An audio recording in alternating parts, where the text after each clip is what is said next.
Alhamdulillahirrabbilalamin. Asyhadu an la ilaha illallah wa anna Muhammadar Rasulullah. Allahumma salli wa sallim wa barik ala Rasulillah wa ala alihi wa ashabihi wa mawala amma ba'du. Baik, Bapak Ibu yang dirahmati Allah, monggo kita awiti pepanggihan menika kanthi maos basmalah sesarengan. Bismillahirrahmanirrahim. Baik, kita lanjutkan, dibuka hadis nomor 10 sekarang. Oke. 310 itu yang wa Nabi Hurairah radhiyallahu anhu, Abu Hurairah radhiyallahu anhu, sahabat Nabi, dia mengatakan, karena Rasulullah sallallahu alaihi wasallam adalah Rasulullah sallallahu alaihi wasallam yaqra'u, membaca fi sholatil fajri, pada waktu beliau sholat fajar atau sholat subuh, yaumal jumu'ati, pada hari Jumat, sholat subuhnya Nabi membaca Alif Lam Mim Tanzil, itu surat As-Sajdah. Kemudian rakaat kedua membaca Hal Ata 'alal Insan, ini surat Ad-Dahr. Hal Ata 'alal Insani hinum minad dahri lam yakun syai'an madhkura, itu muttafaq alaih, hadis nomor 310. Ya, baik. Ini sekedar informasi bila Kanjeng Nabi pada waktu ini, pada waktu itu hari Jumat, waktu sholat subuh, Kanjeng Nabi membaca rakaat pertama dari surat subuh itu surat As-Sajdah. Kemudian rakaat kedua surat Ad-Dahr. Kita teruskan. Berikutnya Walid Tabarani, dan untuk riwayat Imam Tabarani, min hadits Ibnu Mas'udin yudimu dzalika, artinya dawama yudawimu itu melanggengkan atau meneruskan itu. Tentang bacaan sholat subuh Nabi ini pada hari Jumat ada juga berita, tapi tidak hadis di sini. Nabi membaca surat rakaat pertama itu surat Al-A'la, kemudian rakaat kedua surat Al-Ghasyiyah pada sholat subuh hari Jumat. Ya tentu Nabi suratnya berganti-ganti, maka ini harus kita terjemahkan, harus kita fahami bahwa bacaan sholat apapun, termasuk sholat fardu, sholat subuh, maghrib, isya, zuhur, itu tidak ada ketentuan harus surat ini, tidak. Mereka dalilnya pun surat Al-Quran ya, surat 73 Al-Muzammil ayat 10, ayat akhir itu ada bagian ayat yang berbunyi faqra'u ma tayassara minal Qur'an. Faqra'u ma tayassara lakum minal Qur'an. Bacalah apa yang mudah bagimu dari ayat-ayat Al-Qur'an. Jadi itu kata kuncinya. Adapun Nabi kadang-kadang baca surat ini, itu boleh juga diikuti. Kemudian penjenengan ora hafal surat As-Sajdah, ora hafal surat Ad-Dahr, ora hafal, bagi aku sholat subuh ora hafal iki. Ya, jangan terpancing itu sing hafal napa penjenengan maos sing hafal. Apale ina to ina, baca itu. Apalnya tabbat yada, baca itu boleh. Jadi ini sekedar informasi. Berikutnya, Wan Hudzaifah radhiyallahu anhu, dari Hudzaifah radhiyallahu anhu, dia mengatakan, "Shallaitu ma'an nabiyyi", aku nate salat bersama Rasulullah. "Fama marrat bihi ayatu rahmatin illa waqafa indaha yas'al." Kalau Nabi membaca ayat Al-Qur'an setelah Al-Fatihahnya, kemudian ayatnya itu berisi tentang rahmat, isi makna dari ayat itu isinya tentang rahmat Allah, dia tidak terus kecuali dia berhenti sebentar kemudian dia berdoa memohon rahmat Allah itu. Wala ayatu adzabin, kalau beliau membaca ayat yang isinya tentang siksa, tentang azab Allah, ila ta'awadha minha, kemudian Nabi berlindung agar tidak mendapat siksa azab itu. Akhrajul khamsah, dikeluarkan oleh Imam hadis yang 5, wa hasanahu Tirmidzi, dan Tirmidzi menghasankan. Nah niku Nabi mudeng iki ayat iki tegese apa, artine apa? Nek awake dhewe panjenengan kita tidak paham ya sudah, lancar baca tartil saja, tidak seperti persis seperti Nabi seperti ini. Kalau ada ayat azab dia memohon supaya tidak disiksa, kalau ada ayat rahmat positif, rahmat itu positif, Nabi memohon agar mendapatkan rahmat itu. Yaitu salah satu kehebatan Rasul, sholat itu menyatu dengan jiwanya karena dia juga hafal Al-Quran dan memahami apa arti Al-Quran itu. Kalau yang saya tahu, Imam Masjidil Haram itu ya orang Mekah, orang Madinah, orang Masjid Nabawi maupun Masjidil Haram. Artinya dia hafal Quran jelas, kemudian dia juga ngerti sing diwaca, ngerti artine. Itu kalau yang saya tahu itu beberapa kali atau beberapa imam itu di tengah-tengah bacaan ayat-ayat Al-Quran itu terbawa emosinya sehingga karo suaranya pun menjadi berbeda karena dia ternyata mengeluarkan air mata, berbesmili, nangis gitu.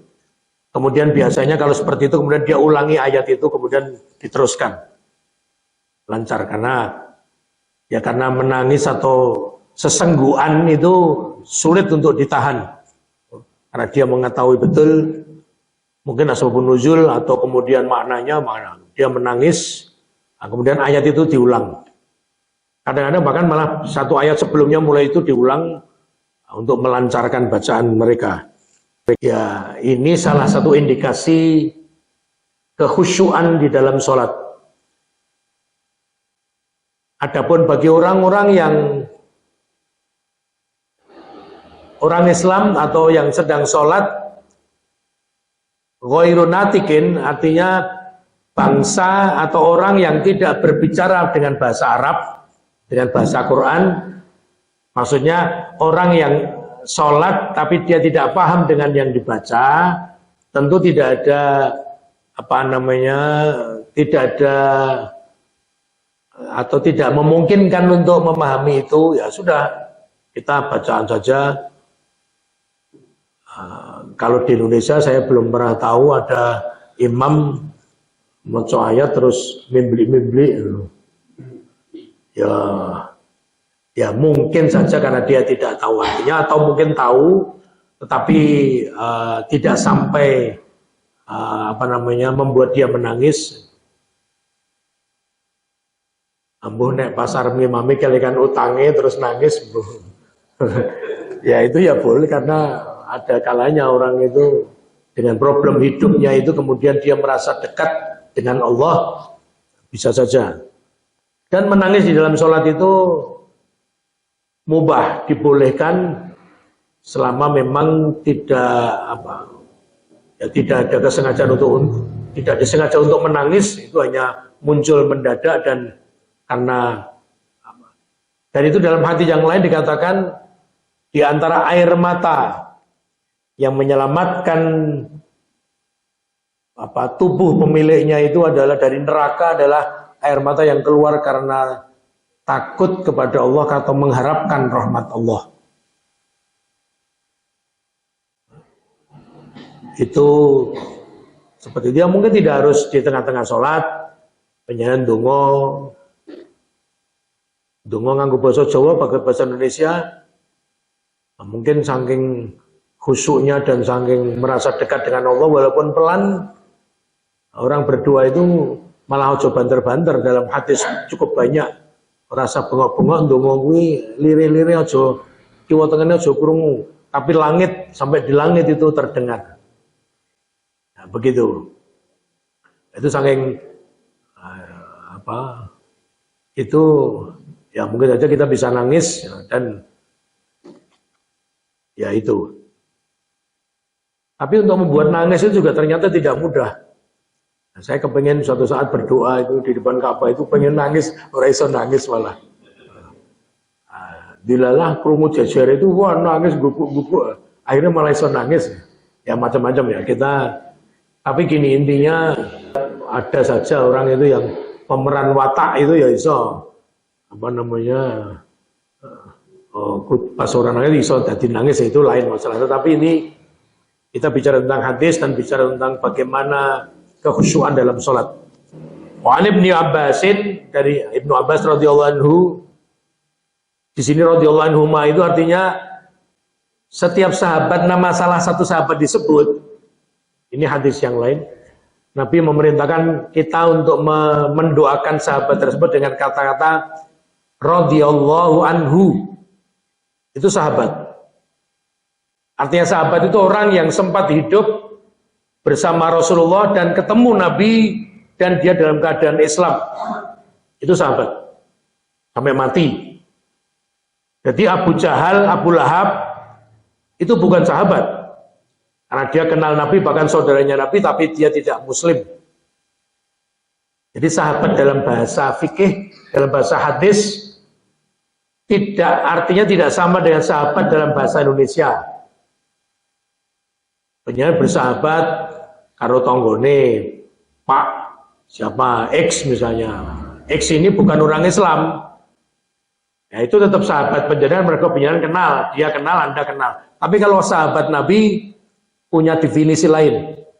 Jadi orang yang hidup dan sezaman dengan Rasul dan dia pernah ketemu dengan Nabi, pernah berinteraksi walaupun hanya 1 jam atau hanya sebentar, dia dalam keadaan Muslim, Islam, itu namanya sahabat. Walaupun masih kecil. Nek orang Islam yang lahir setelah Rasulullah meninggal, misalnya Rasulullah meninggal hari Senin, itu Selosone ono bayi lahir Muslim, itu sudah bukan sahabat. Karena tidak pernah ketemu Nabi, itu disebut sebagai tabi'in. Tabi'in itu arti letterleke pengikut.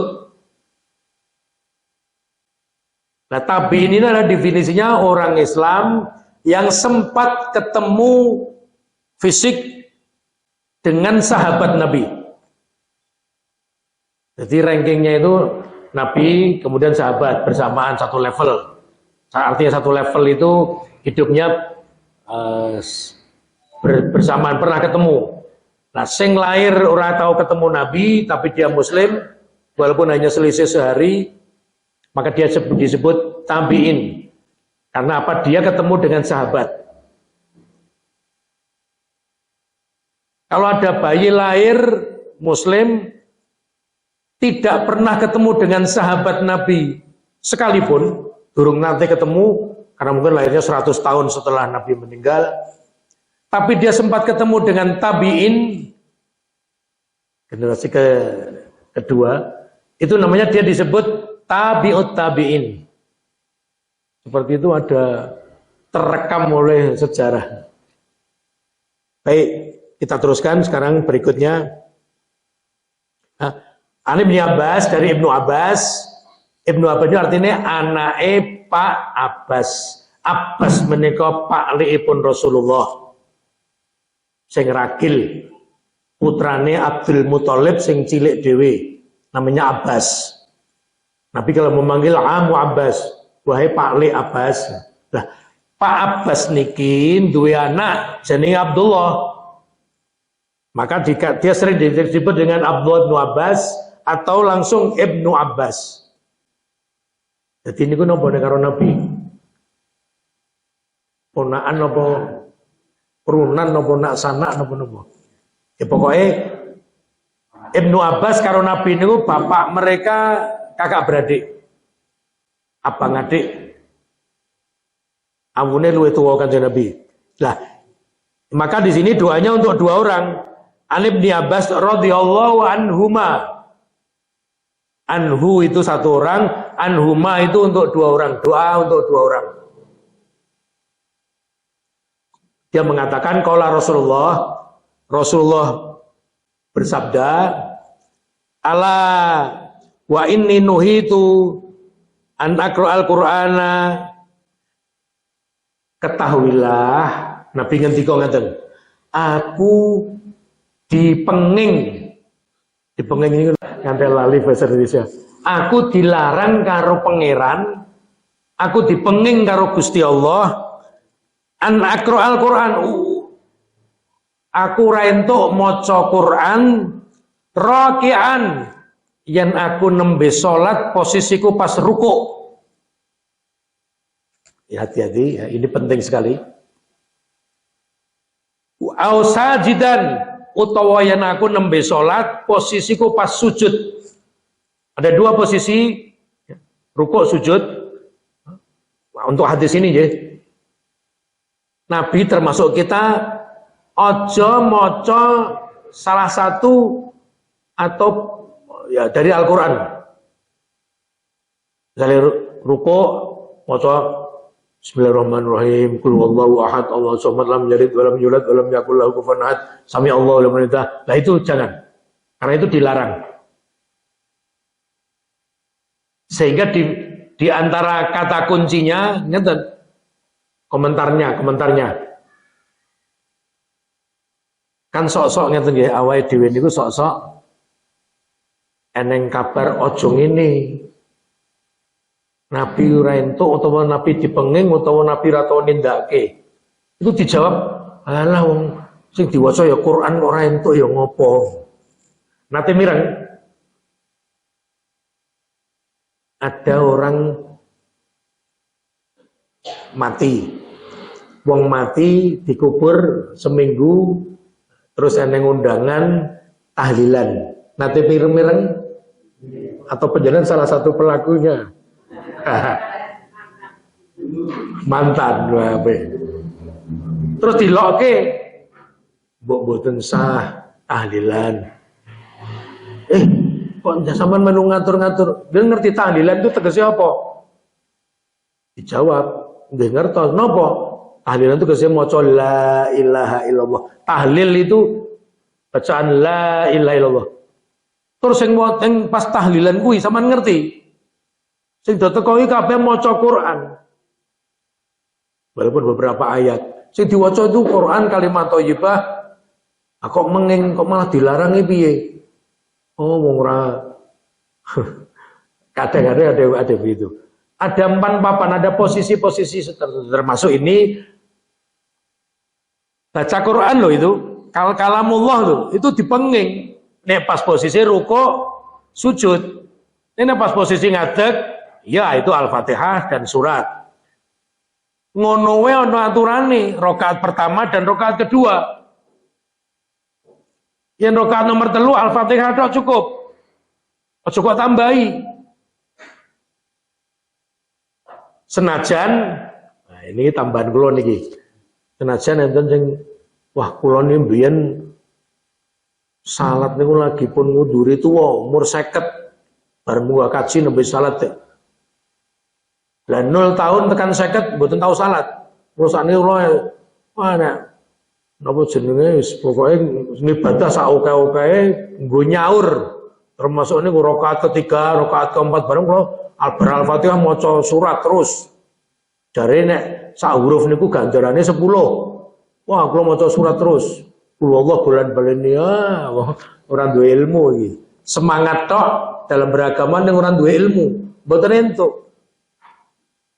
Termasuk tadi rukuk maca Al-Qur'an, sujud maca Al-Qur'an. Nek semangate dhuwur, pemenang ngelingi dosa-dosane zaman nom, ampun ngoten carane. mangibadah sing kenceng sing apik ning ana nganggo ilmu. Di antara ilmune apa? Yen pas rukuk sujud aja maca surat. Yen surah rakaat nomor 3 nomor 4 ora usah maca surat. Kecuali salat sunat panjenengan salat sunat misalnya tahajud, nggih. Ada yang tahajud 4 rakaat 3 atau tarawih, ya itu lain. Tapi kalau yang salat fardu bacaan Al-Qur'annya hanya rakaat pertama dan kedua. Kemudian rukuk sujud dilarang membaca ayat Al-Qur'an apapun. Begitu. Ini hadis menika. Fa ammar rukuk, kita teruskan hadis tadi. Adapun kalau kita rukuk, salat posisi rukuk, fa'azimu fihi rabba, agungkanlah pangeranmu. Maka bacaan di antara pilihan bacaan rukuk adalah subhana rabbiyal azim. Maha suci engkau ya Allah yang maha agung. Ini loh, azimu ini artinya kata-kata azim. Fa'ammar ruku'a, adapun posisi ruku', fa'azimu, maka bacalah subhana rabbiyal azim, atau terjemahannya pun agungkanlah pangeranmu. Fihi, di dalam ruku'mu itu agungkanlah Tuhanmu dengan membaca subhana rabbiyal azim. Itu satu pilihan. Pilihan yang lainnya Nabi membaca kadang-kadang subuhun kudus Rabbul malaikati warruh.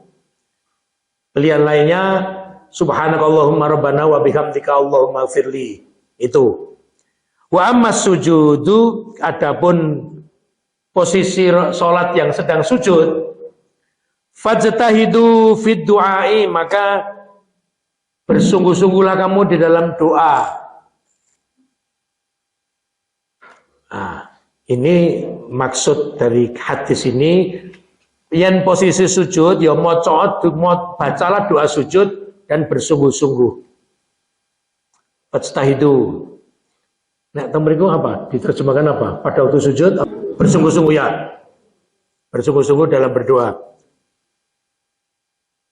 Ini dulu ada yang pernah bertanya, saya lupa, ada ibu-ibu waktu itu bertanya, mungkin sebulan 2 bulan yang lalu, Pak, sujud katanya itu posisi yang paling dekat seorang hamba dengan Tuhannya.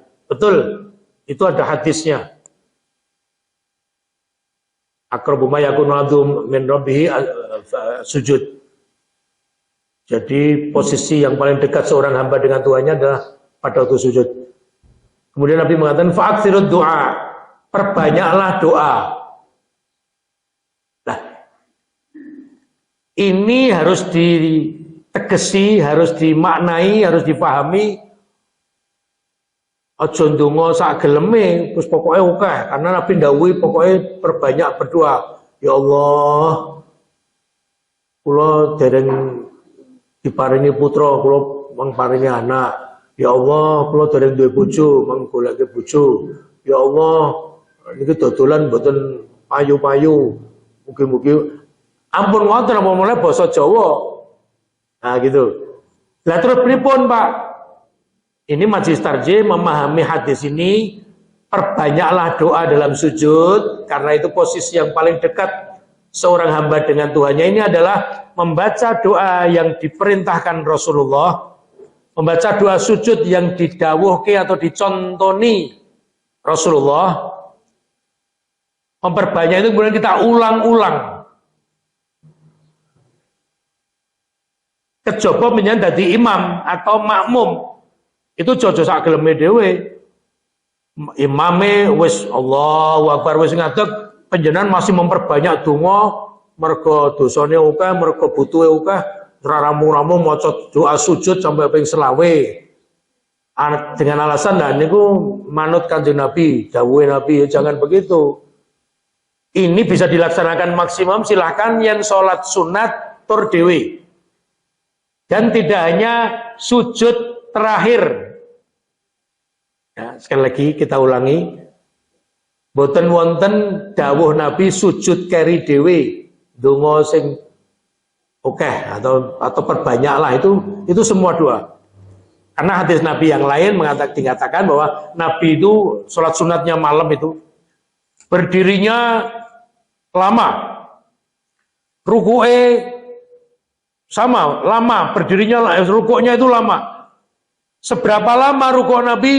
Hampir sama dengan berdirinya. Penyanyi sombayangke. Sujudnya Nabi juga lama, hampir sama lamanya dengan berdirinya. Nah itu sholat sunat tur dewe. Sehingga ya itu sampai Aisyah nih garwane Rasul gumun Nabi penyanyi wis dijamin swarga panjenengan kok isih salat ngantek kaya ngono ngantek sukunipun ya sampai sikile itu abuh saking suwene. Kemudian Nabi menjawab, afala akun abdan syakura. Aisyah, apa aku ra entuk dadi hamba Allah yang pandai, yang senang bersyukur dengan cara sholatnya itu lama. Jadi bukan sujud terakhir tapi sujud-sujud semuanya itu boleh. Tapi indikasinya bacaannya nopo kok suwe? Ya wis donga sujud itu diulang-ulang.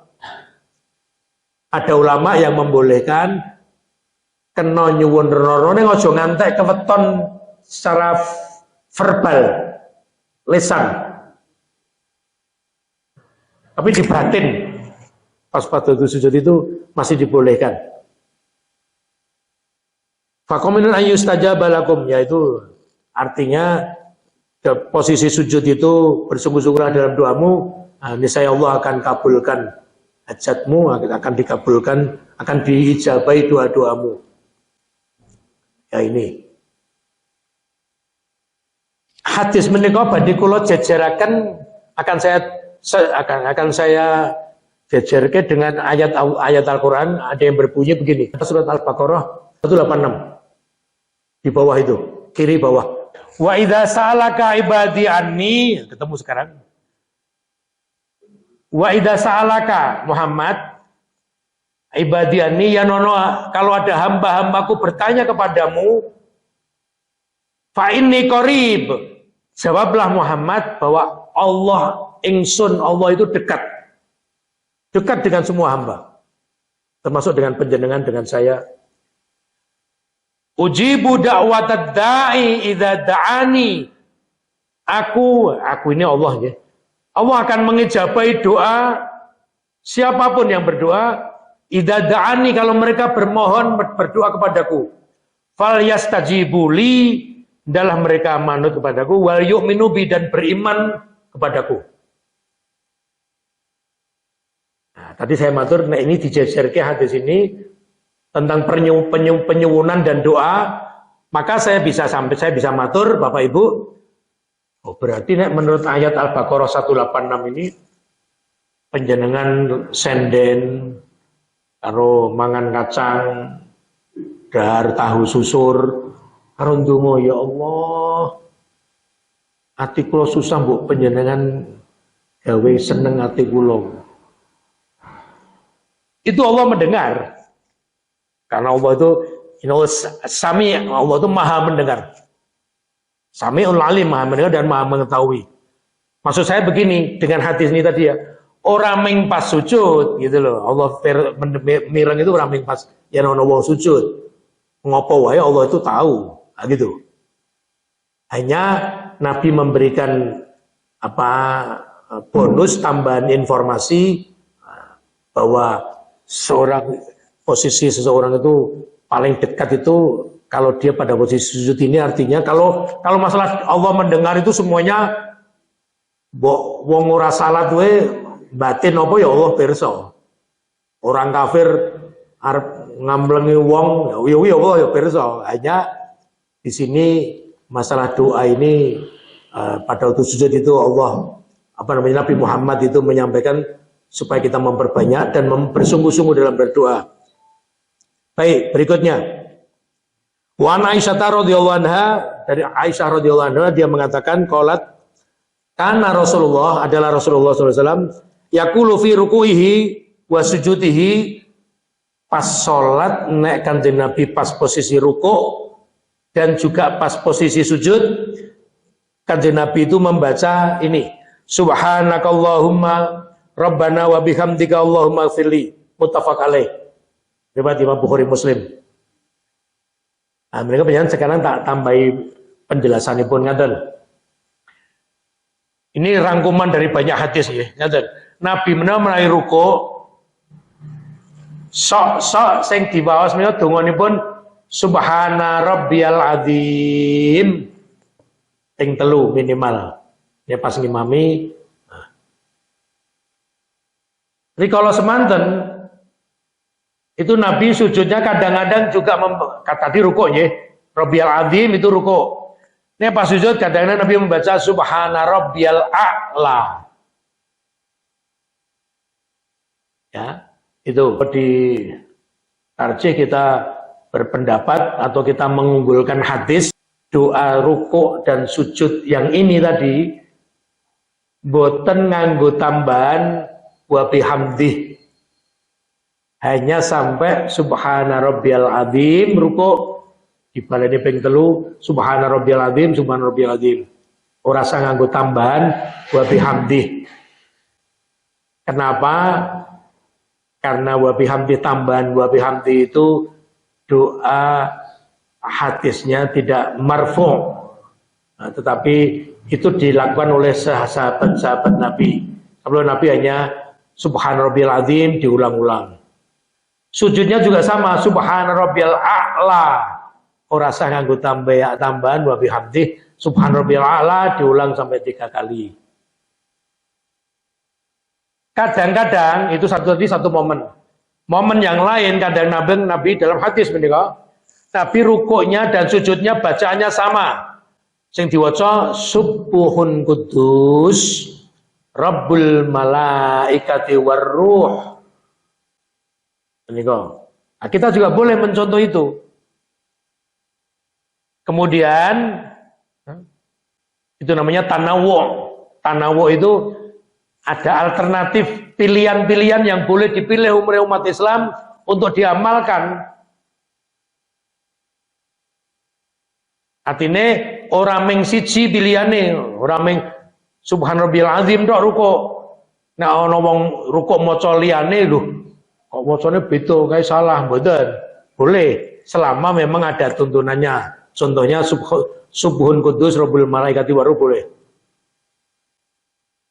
Kemudian waktu Nabi di Madinah berapa? 8 tahun, kemudian berencana Nabi sudah membuat program kalkulasi akan menyerang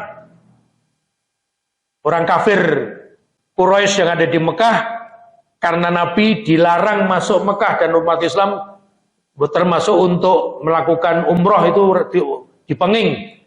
Mekah waktu itu ditutup untuk orang-orang Islam. Yang orang Islam itu diperangi, maka Nabi sudah punya rencana. Betul, Nabi membawa sekitar 1.500 orang dari Madinah melaku, numpak jaran, numpak unta, kemudian masuk kota Mekah untuk menyerang, namanya perangnya perang Fathu Makkah, membuka kota Mekah yang tadinya diblokade, tidak boleh orang Islam masuk. Sebelum masuk kota Mekah, Nabi berdoa, ya Allah, rahasiakanlah kedatangan kami ini, ojo ngantek wong-wong kafir Mekah itu krungu. Nabi kemudian masuk, betul orang-orang kafir Mekah tidak ada yang siap. Kemudian mereka Nabi bisa menguasai kota Mekah. Kemudian Nabi mengatakan, siapa yang bersyahadat tidak akan kami ganggu harta dan jiwanya. Tapi yang tidak mau bersyahadat tidak akan kami ganggu kecuali dia keluar dari kota Mekah. Jadi yang gelem metu ape-ape tidak akan kami sakiti, tidak akan kami perangi. Diberi kebebasan. Banyak sekali orang-orang Mekah kafir yang kemudian masuk Islam. Itulah kenapa beberapa hari atau beberapa minggu setelah kemenangan Fathu Mekah, Nabi membuka kota Mekah itu, kemudian turunlah surat An-Nasr. Idza jaa nasrullahi wal fath Apabila datang pertolongan Allah pada waktu Fathu Mekah. Wa ra'aitan nas, dan kamu lihat manusia yadkhuluna fi dinillahi afwaja. Mereka masuk ke dalam agama Allah berbondong-bondong, afwaja. Ayat kedua itu. Ayat ketiga apa? Fasabbih. Muhammad, bacalah tasbih. Berzikirlah, memahasucikan Allah. Fasabbih itu fi'il amr, kata perintah, bertasbihlah kamu Muhammad. Bihamdi Rabb, ya, bertasbih satu perintahnya. Pada itu bisa menguasai kota Mekah, Allah perintahkan bertasbihlah satu. Bihamdi Rabbika, nomor dua perintahnya, dengan berhamdalah, memuji Tuhanmu. Bihamdi Rabbika, Tuhanmu. Nomor dua perintahnya itu tasbih, baca hamdalah. Wastaghfirhu, perintah ketiga, nyuwun ngapura karo. Wastaghfirhu, mintalah ampun kepada dia, pada Allah. Innahu kana tawwaba, sesungguhnya Allah itu maha menerima taubat. Senang kalau ada hambanya bertobat. Setelah perang itu rampung, Nabi mendapat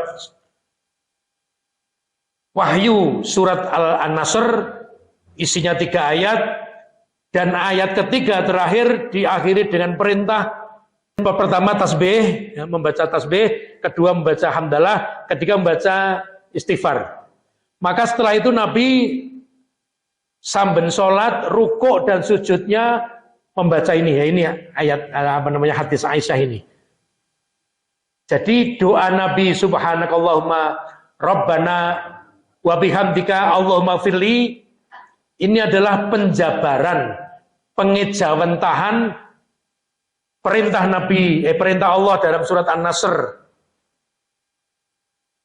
Waktu Nabi menang perang Fathu Makkah, diwujudkan perintahnya itu dalam sholat, rukuk dan sujudnya. Nabi membaca ini. Subhanallah, hamdalah, istighfar. Jadi dirangkai menjadi subhanaka Allahumma, itu tasbih. Wa bihamdika, itu hamdalah. Allahumma firli, itu mohon maaf, minta ampun.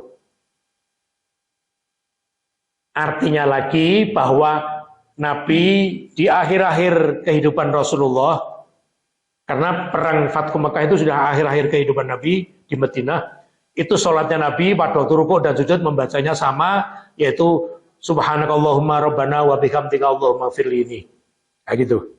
Ning ewedene semanten panjenengan saiki maca subhanarabbiyal azim, rukuk, sujudnya maca subhanarabbiyal a'la, ya boleh. Itu masih menjadi alternatif pilihan. Nyun ngapunten, ini saya selesaikan karena saya menunggu tanya jawab supaya nanti saya tidak kepundal-pundal. Matur nuwun, itu mohon dicentangi nggih sampai nomor berapa itu? 314 nggih. Ya, 314, besok 316. Mohon monggo menawi badhe wonten ing badhe paring mangandikan mun budut-budut pirsa.